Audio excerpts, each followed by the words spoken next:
Bodhidharma's Bloodstream Sermon, Part 3. Ultimate truth is beyond words. Buddha is Sanskrit for what you call aware, miraculously aware. Responding, perceiving, arching your brows, blinking your eyes, moving your hands and feet. It's all your miraculously aware nature. And this nature is the mind. And the mind is the Buddha. And the Buddha is the path. And the path is Zen.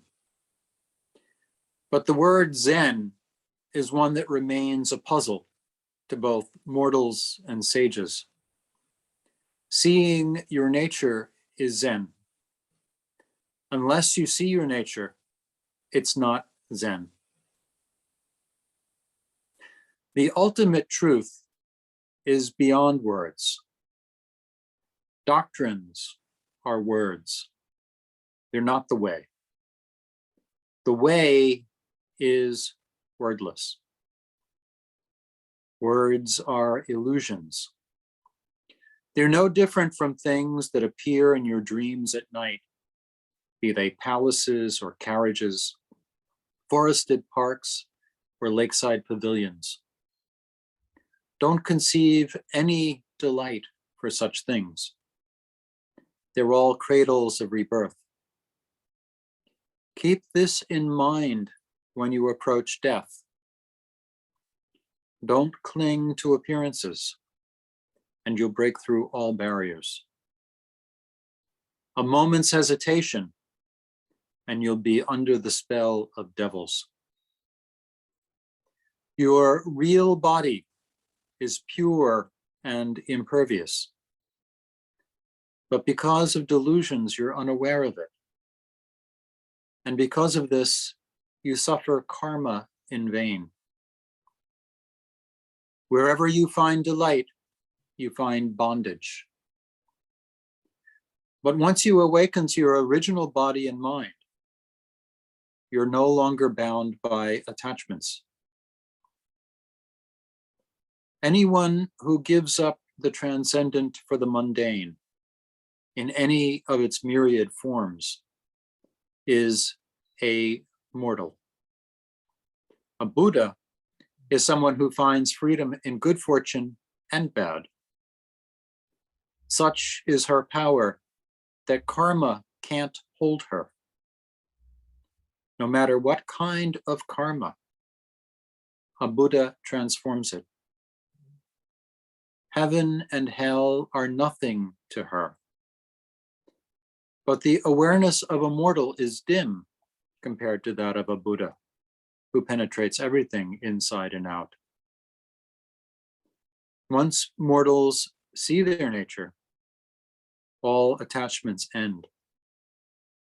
Awareness isn't hidden, but you can only find it now. It's only now. If you really want to find the way, don't hold on to anything. Once you put an end to karma and nurture your awareness, any attachments that remain will come to an end. Understanding comes naturally. You don't have to make any effort. But fanatics don't understand what the Buddha meant. And the harder they try, the farther they get from the sage's meaning. All day long, they invoke Buddhas and read sutras, but they remain blind to their own divine nature, and they don't escape the wheel.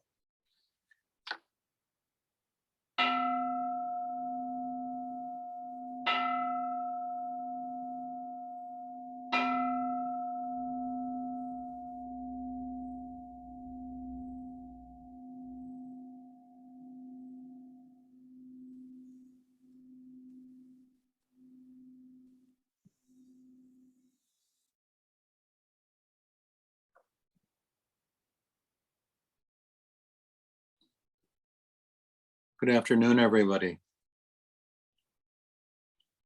It's a cold, cold day.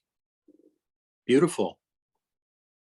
The sun shining in so brightly, I had to hang something behind me to block out the light. Just an absolutely gorgeous day, but freezing. So I'm continuing on with Bodhidharma today. I was under the delusion that tomorrow, January 16th, is Martin Luther King Jr.'s birthday. That's not true. It's today. So happy birthday, Martin Luther King. And perhaps if I had not been under that delusion, I would have gone with Martin Luther King's text today rather than waiting until tomorrow. But I think perhaps it's just as well as the culmination of this brief weekend session to finish with the words and example of Dr. King. So continuing on with Bodhidharma, the Bloodstream sermon. Buddha is Sanskrit for what you call aware, miraculously aware. Buddha, of course, when we say Buddha, most of the time we are referring to the historical figure, Siddhartha Gautama Shakyamuni Buddha. But Buddha is an honorific. And rather than denoting a deity, a diva, some fantastical creature, some marvelous being that comes to save us all, Buddha simply means aware or awake. When you are aware,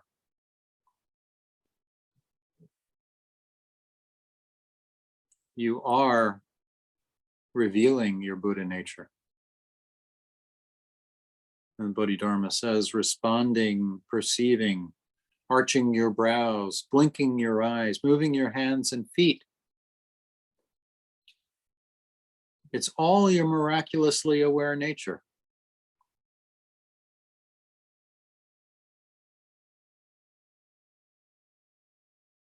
Moving with clarity of mind, moving with presence, responding with your whole being, your whole awareness. That in itself is the Buddha nature.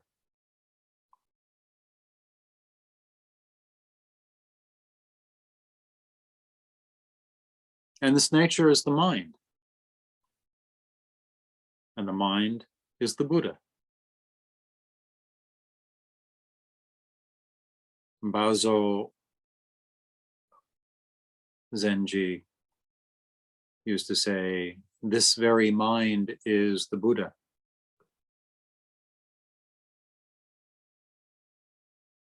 And later in life, he said, no mind, no Buddha. This nature is the mind, and the mind is the Buddha. And the Buddha is the path. As you walk the path, you walk the path as a Buddha. Although you think perhaps that there is a beginning, a middle, and an end of the path, that there are 8 steps in the Eightfold Path. Right understanding, right resolve, right speech, right action, right livelihood, right energy or zeal, right meditation, right mindfulness, right wisdom. You may think that somehow these things follow one after the other, and that to get to the end of the path, to achieve this wisdom, this mindfulness, this meditation, then you'll be a Buddha. But no, only a Buddha can walk the path of a Buddha. Only in awareness can you take the first step.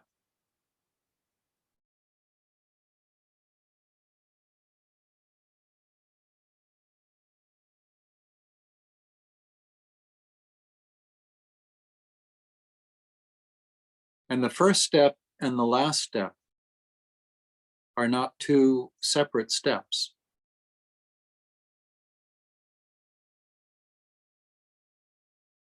And the path is Zen. The Buddha is the path, and the path is Zen.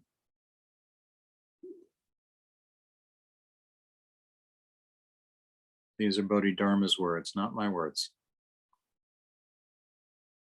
The Buddha is the path. The mind is the Buddha. The path is Zen.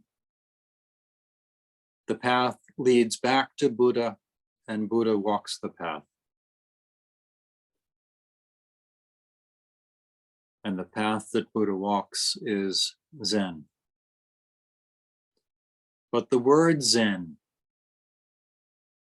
is one that remains a puzzle to both mortals and sages. What do we mean by Zen? In a technical sense, it's very simple. Zen is the Japanese alliteration of the Chinese word Chan, which is the Chinese alliteration of the Sanskrit word jhana, which means meditation.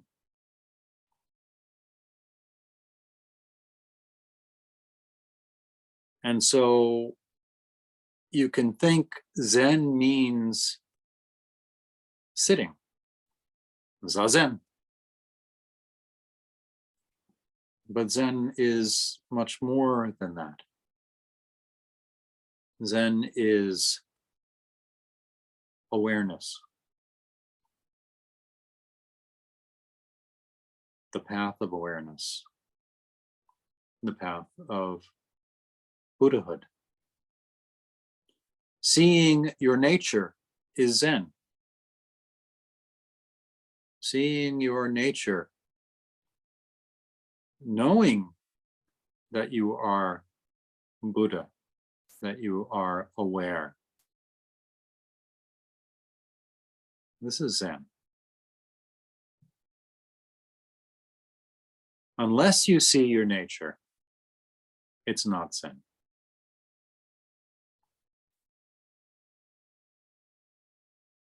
No awareness, no Zen.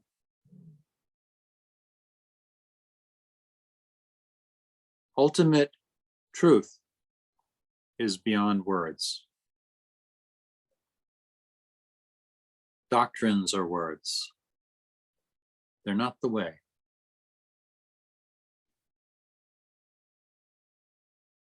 Which is not to say that words have no part in this practice of Zen. But words can be a trap.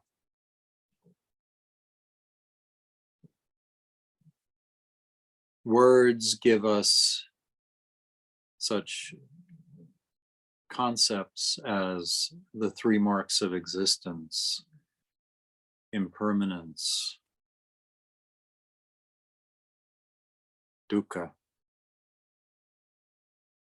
not self, or anatta, shunyata. Wonderful concepts, wonderful words. They give us the delineation of the Eightfold Path and the Four Noble Truths and the Four Great Vows and the Six Paramitas and on and on and on. All of the wonderful concepts that serve as a kind of map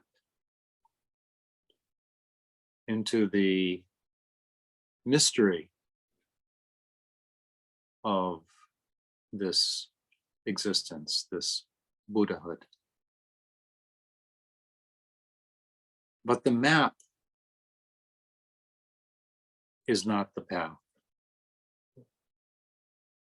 The map is only a poor representation of reality.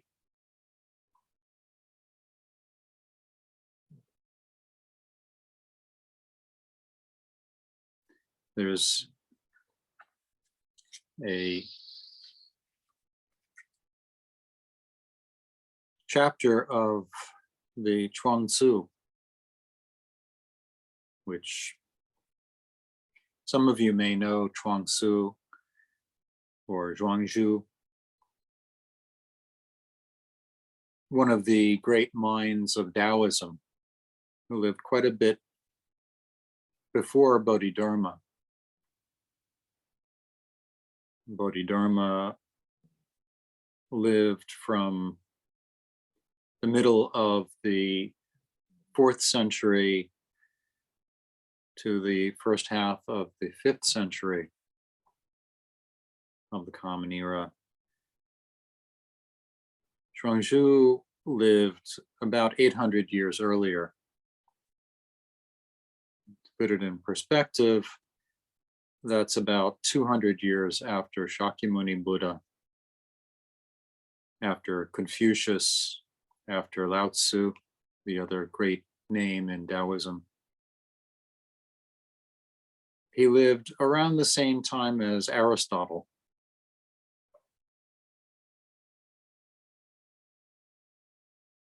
So quite some time ago.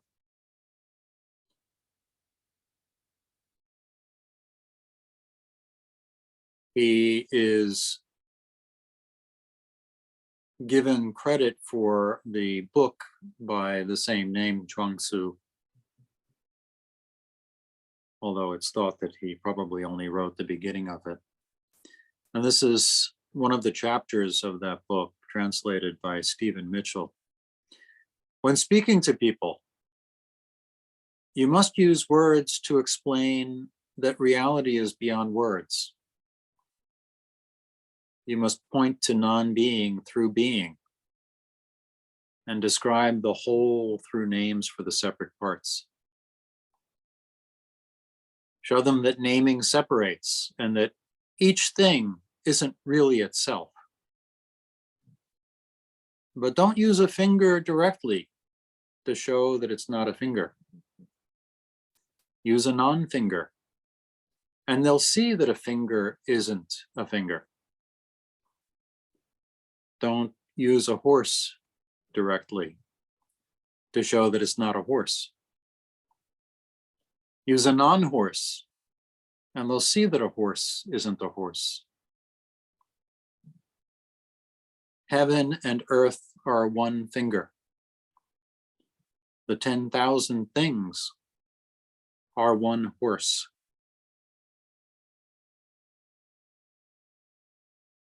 So if a finger isn't a finger, what is this thing we call a finger? This finger. The finger relies on the brain, relies on the hand, relies on sensation. Without the brain, without the heart to pump blood, without nerve endings, without some object to contact, hot, cold, wet, dry, soft, hard. Without all of this, the finger is nothing. A stick, perhaps,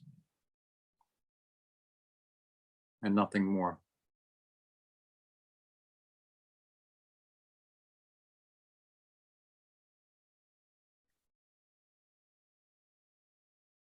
Heaven and earth are one finger.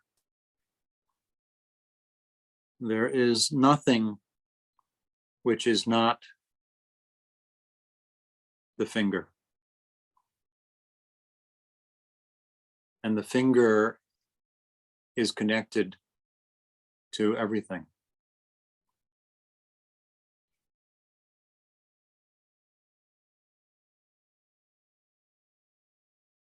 The word finger is an illusion. It's a trick, a way for us to think that we understand.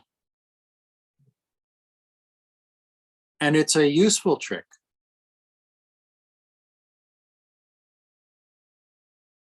It helps us to make sense of a world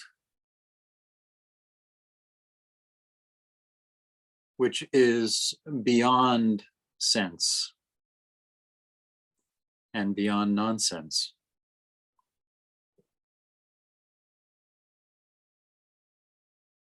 But the word, whether the word is finger or the word is eightfold path or four noble truths or dukkha or nirvana, the word is an illusion.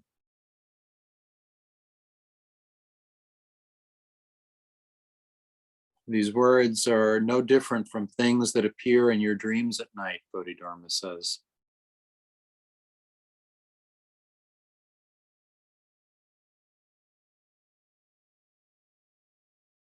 They're no different from the palaces or carriages, forested parks or lakeside pavilions that might come to you in your dreams. Nor are they different from the dreams of terror that some of us have from time to time, the dreams of anxiety, of fear.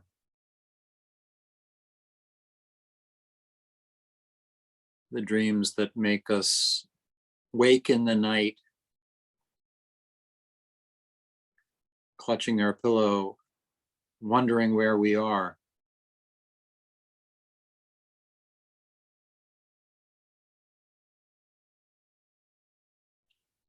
Perhaps we can recognize in the words that lift up our ego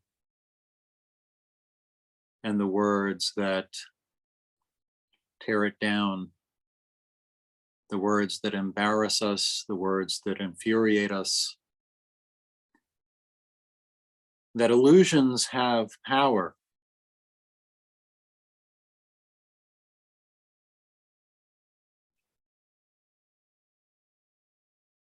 But only to the extent that we allow them to. Bodhidharma says, don't conceive any delight for such things. But also don't conceive any terror of such things.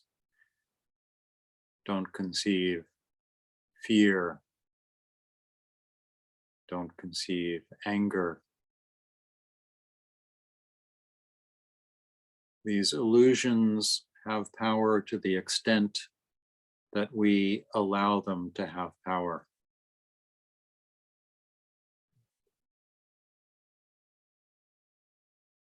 They're all cradles of rebirth. Keep this in mind when you approach death.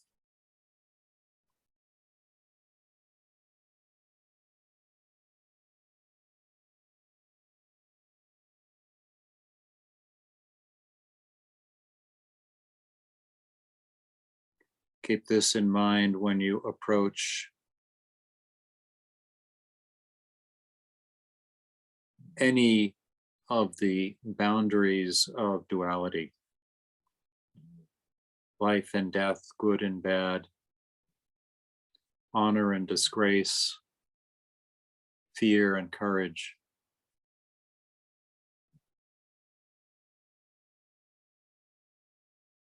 In Hakuin's Song of Zazen, it says, when will we be able to be free from birth and death? Free from birth and death.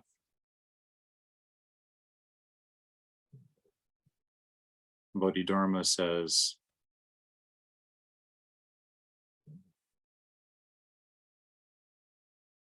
this nature, this miraculously aware nature, is the mind, and the mind is the Buddha, and the Buddha is the path, and the path is Zen. In the path of Zen,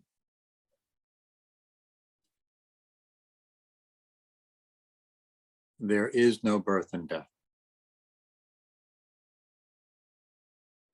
Sitting on the cushion,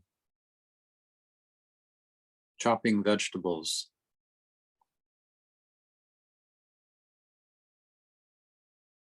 shouting moo,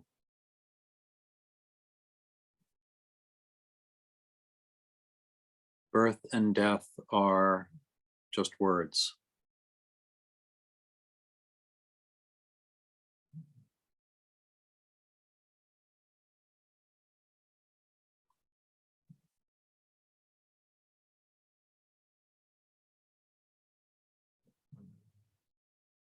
Keep this in mind when you approach death. Don't cling to appearances, and you'll break through all barriers. A moment's hesitation, and you'll be under the spell of devils.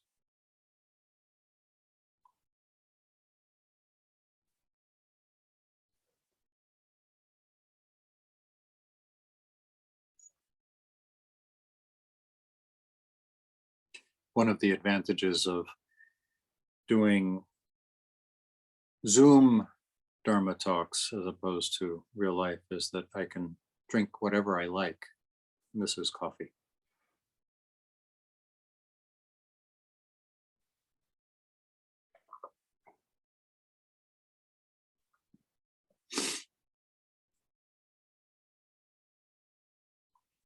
A moment's hesitation and you'll be under the spell of devils.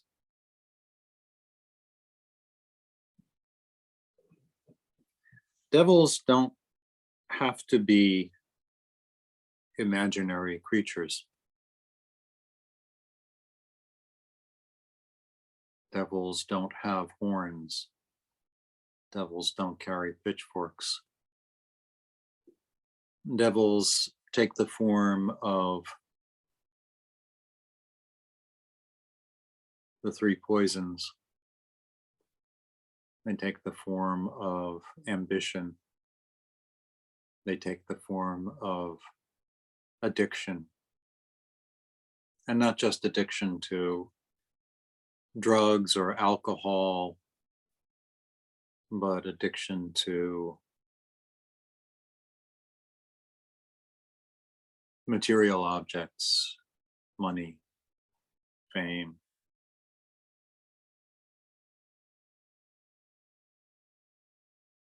social media.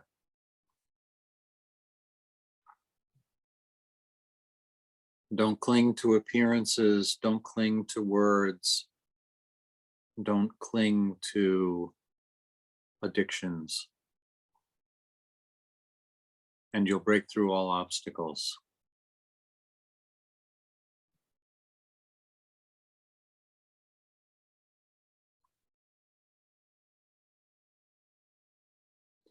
Your real body is pure and impervious.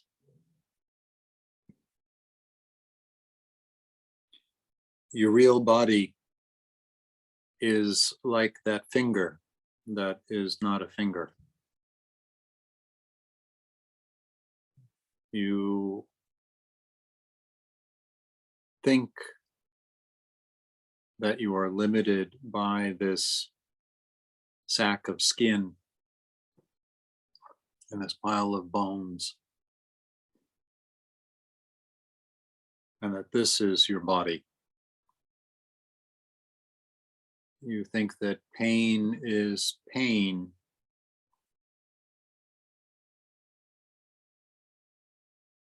and pleasure is pleasure.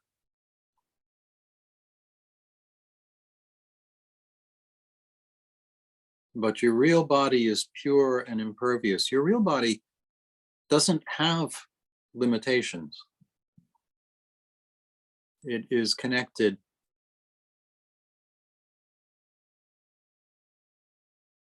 in ways that may seem impossible to believe to all other bodies and minds.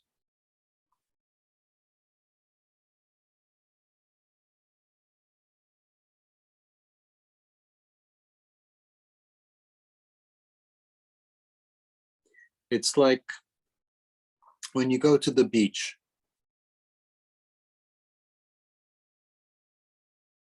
and you see waves coming in. You may associate your body and your mind and the reality of this moment with one of those waves. Perhaps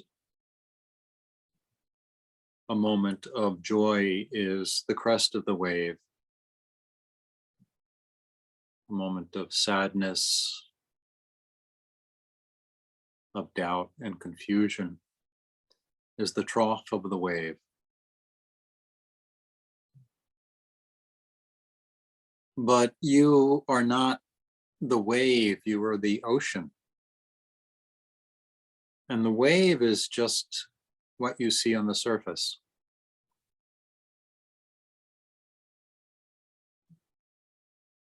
Down below, there is infinite depth and peace.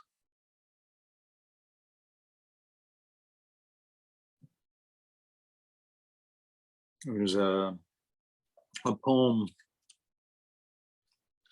by Hafiz called "If You Don't Stop That."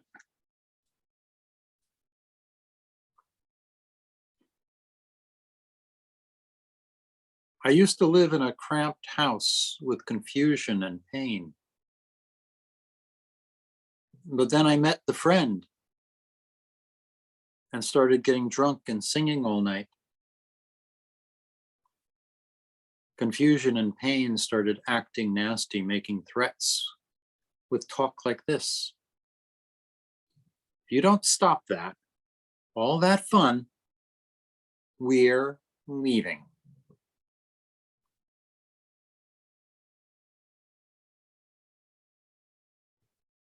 I used to live in a cramped house with confusion and pain.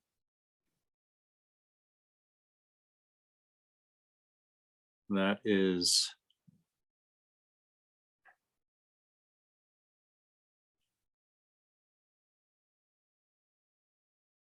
such a wonderful way of explaining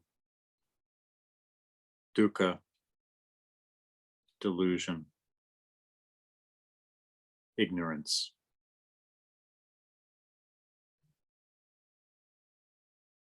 Confusion and pain. How many of us sit in Zazen with confusion and pain? And our bodies seem to be screaming or we walk about when we get off the cushion with confusion and pain.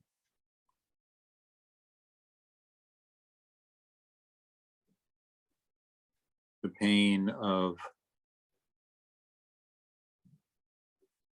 conditions that we would not have chosen for ourselves.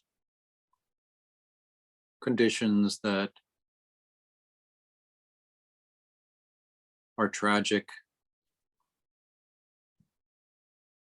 baffling,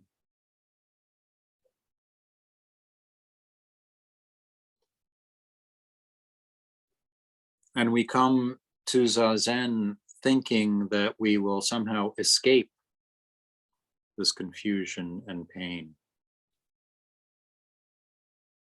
And we sit on the cushion and it hurts. It hurts. And our mind is slow and twisted and contorted. We're sleepy. We're absent. We're bored. We're confused.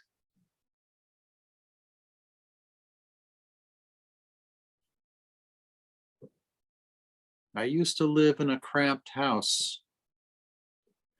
This cramped house is 5'6" and 130 pounds, or 6'2" and 230 pounds, or 5'3" and 105 pounds.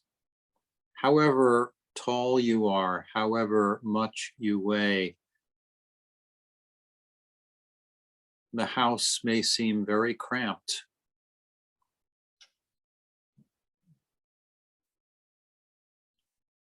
Your mind may seem very cramped, full of confusion.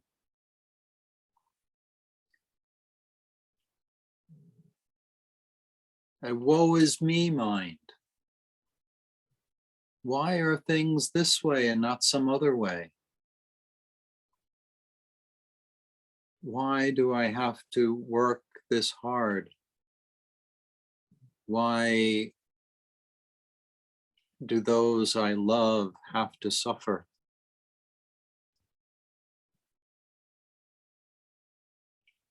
This is the human condition, confusion and pain. But then I met the friend. The friend is Hafiz's favorite expression for God, for the divine nature. I met the friend. I met the Buddha. I met my own true nature.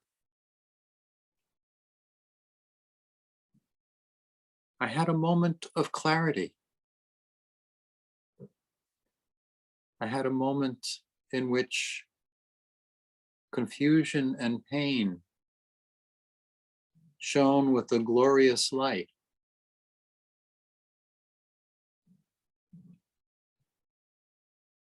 And started getting drunk and singing all night.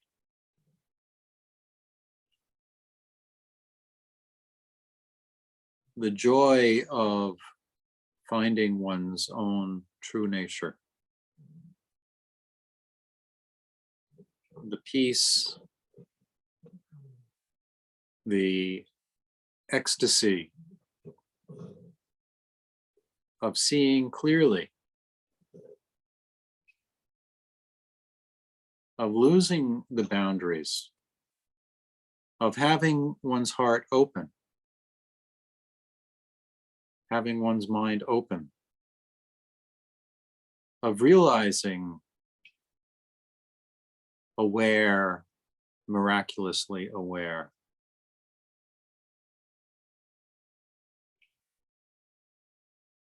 And confusion and pain started acting nasty, making threats with talk like this. if you don't stop that, all that fun. We're leaving. Let them leave. Your real body is pure and impervious, but because of delusion, you're unaware of it.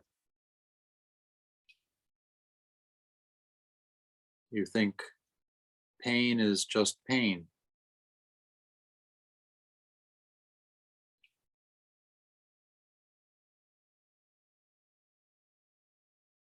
And because of this, you suffer karma in vain.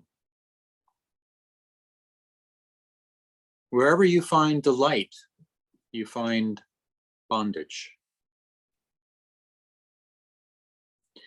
That's an interesting thing about what we call karma, colloquially. Good events, bad events, good fortune, bad fortune. I'm a very lucky person.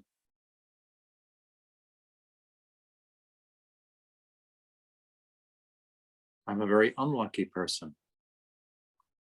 Bad things are always happening to me. Good things are always happening to me.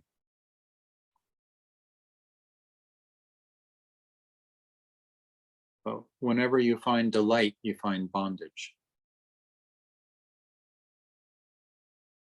Whatever you can attach to becomes a manacle, a shackle. Good fortune? Maybe. But if you become attached to it, it's simply bondage, it's simply another addiction.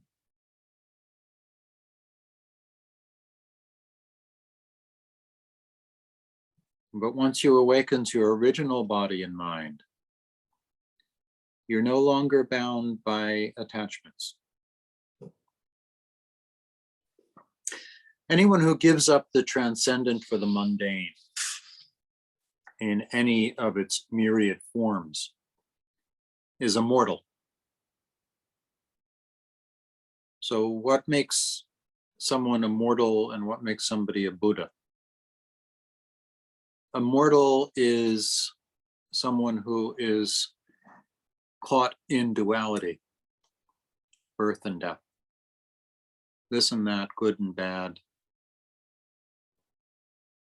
One who gives up the transcendent for the mundane, who gives up the original nature, the true nature, for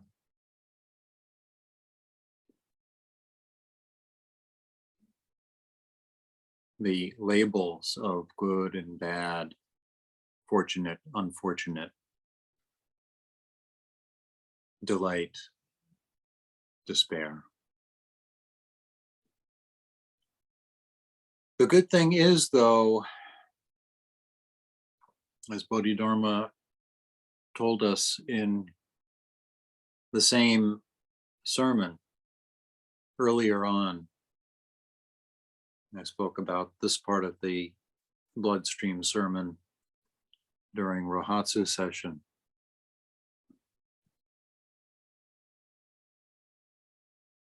Whoever sees her nature is a Buddha. Whoever doesn't is immortal. But if you can find your Buddha nature apart from your mortal nature, where is it? Our mortal nature is our Buddha nature. Beyond this nature, there's no Buddha. The Buddha is our nature. There's no Buddha besides this nature. And there's no nature besides the Buddha. That's good news. It means there's hope for you yet.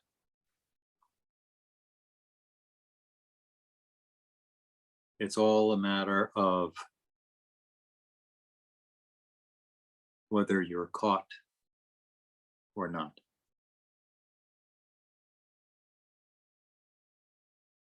A Buddha is someone who finds freedom in good fortune and bad.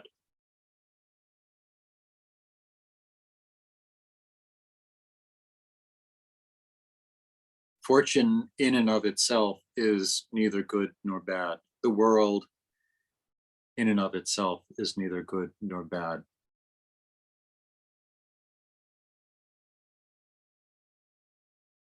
The light of awareness makes every condition a condition in which we can shine.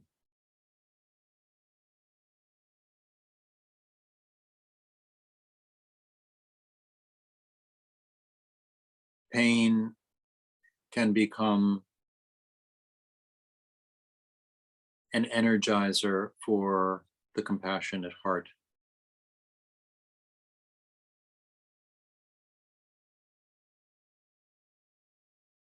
Suffering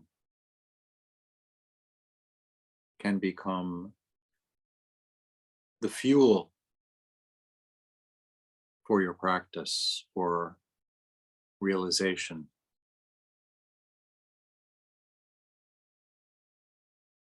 No matter what kind of karma, a Buddha transforms it.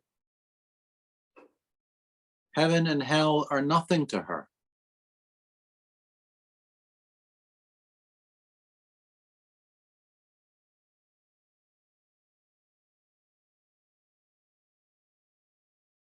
Heaven and hell are nothing to her.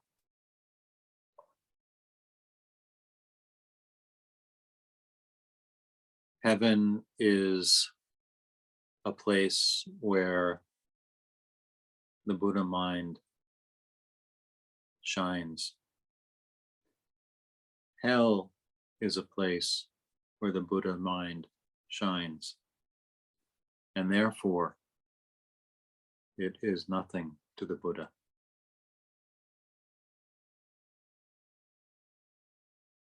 But the awareness of a mortal is dim compared to that of a Buddha who penetrates everything inside and out.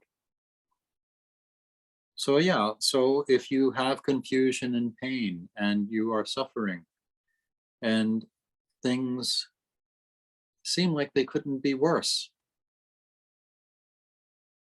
that's okay. That is your mortal nature.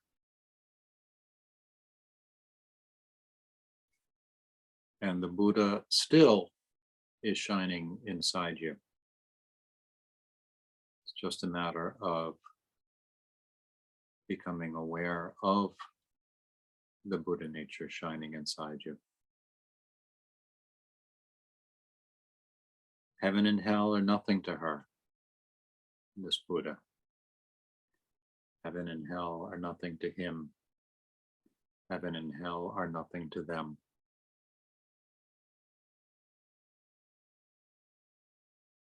And yet heaven and hell may seem like everything to you. This is your delusion. But heaven and hell can be fuel for you to realize your Buddha nature. And so be thankful for the heaven. Be thankful for the hell. Without becoming attached to them, without surrendering to them, without giving up because of the pain that hell engenders, without giving up because of the delight that heaven engenders.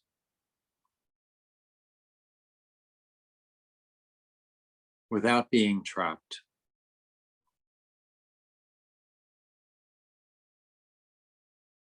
The awareness of a mortal is dim compared to that of a Buddha. But you are both mortal and Buddha.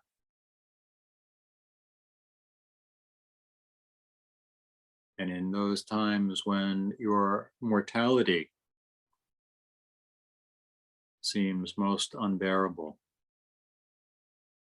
This is when you most need to contact this Buddha nature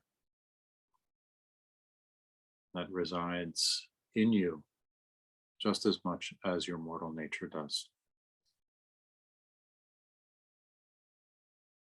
Once mortals see their nature, all attachments end. That sounds nice. Awareness isn't hidden. That sounds nice too.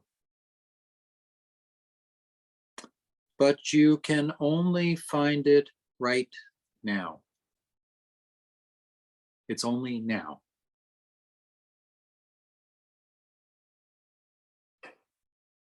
Which may mean that all attachments end while you're sitting on the cushion. And then you get up and suddenly Donald Trump is president. Not now, he was. And injustice, violence, terror, pandemics, all sorts of things are coming down on top of you. And you say, what happened? I felt so good just a little while ago when I was sitting on that cushion.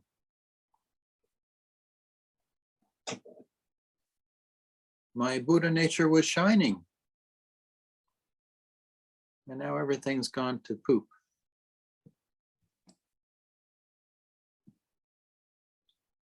This is the nature of practice.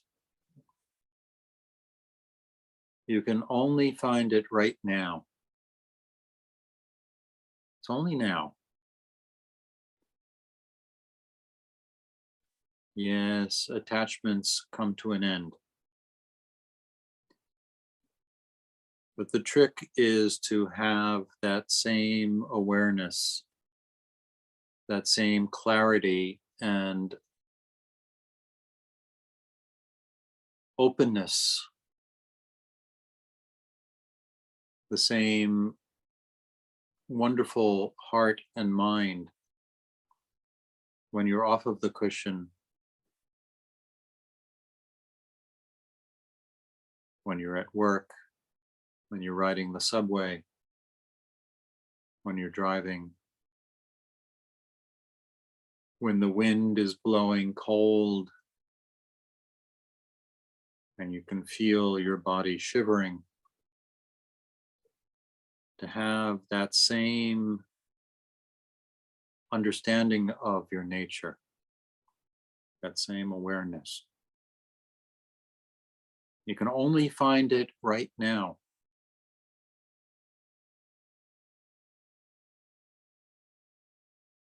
The awareness that you had last week, the awareness that you might have next year, they don't serve any purpose. They're besides the point. You can only find your original nature now, right now. The Diamond Sutra says you can't hold on to past mind. You can't hold on to present mind. You can't hold on to future mind.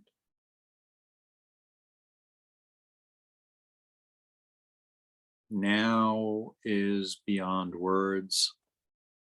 Now is beyond thought.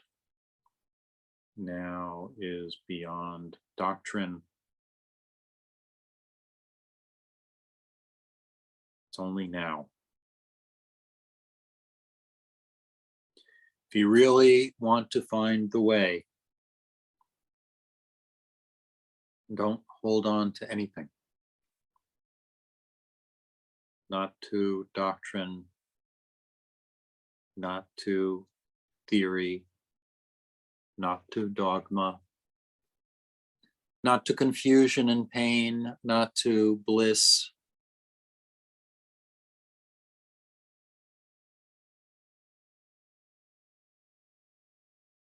Open your heart, open your mind, and realize this true nature now.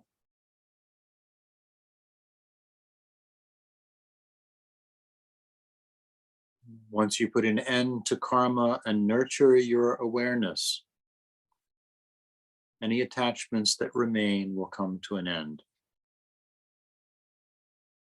Nurture your awareness. This is practice. Nurture your awareness. Understanding comes naturally. You don't have to make any effort.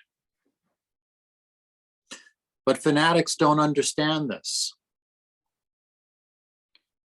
And the harder they try, the farther they get from the sage's meaning.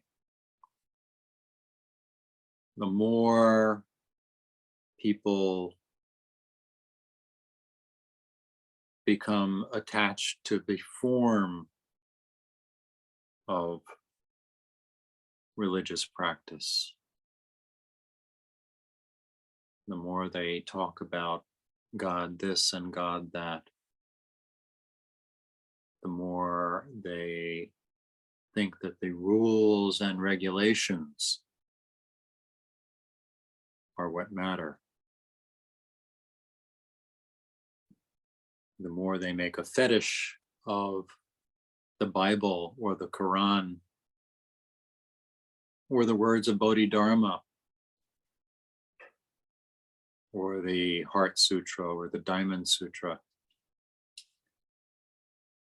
the further they get from reality.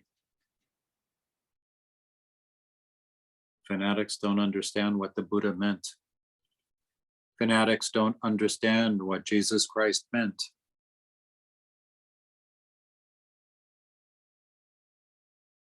And the harder they try, the farther they get from the sage's meaning.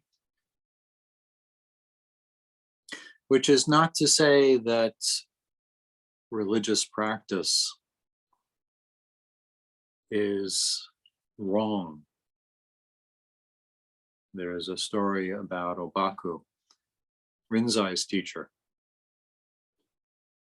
Obaku was phenomenally tall.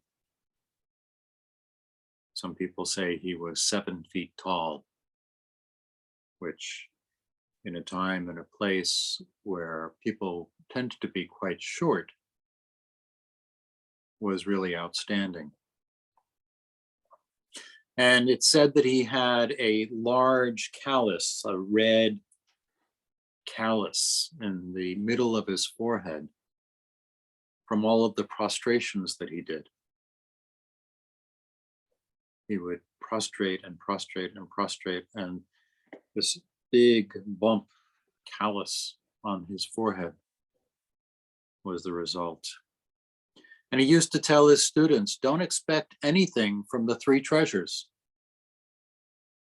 Don't expect anything from Buddha. Don't expect anything from Dharma. Don't expect anything from the Sangha. Don't pin your hopes to anything at all. And one day, one of his students saw him making prostrations. And his student didn't understand. And he said, Master, you always say, don't expect anything from the 3 treasures. So why are you making prostrations? And Obaku said, I don't expect anything from the 3 treasures. I just make prostrations. There is something inside of us which needs to express gratitude, needs to express joy, needs to express the wonder of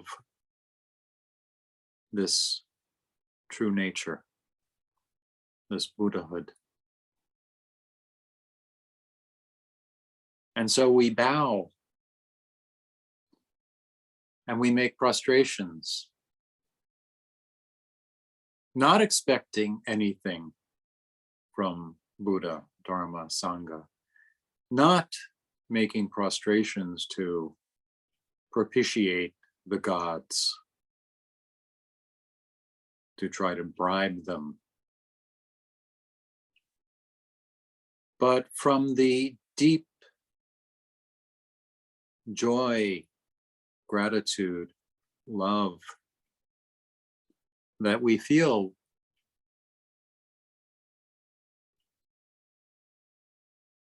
the sense of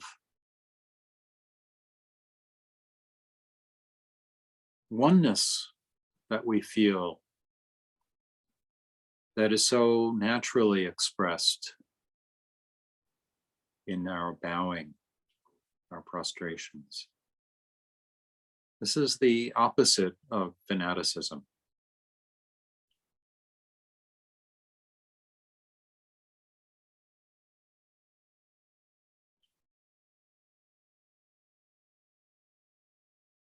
Bodhidharma says of these fanatics, all day long they invoke Buddhas and read sutras, but they remain blind to their own divine nature, and they don't escape the wheel. You might just as well have said, if they remain blind to their own divine nature. As long as God is on one side of the altar and you are on the other side of the altar, you cannot escape the wheel. As long as the Buddha lived 2,500 years ago and you are living now, you can't escape the wheel. When the Buddha lives now,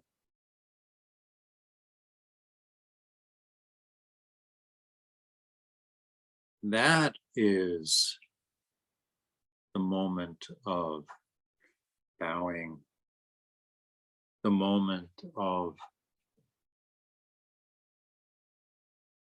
knowing the friend, the moment in which confusion and pain say, we're leaving. And you say, see you later.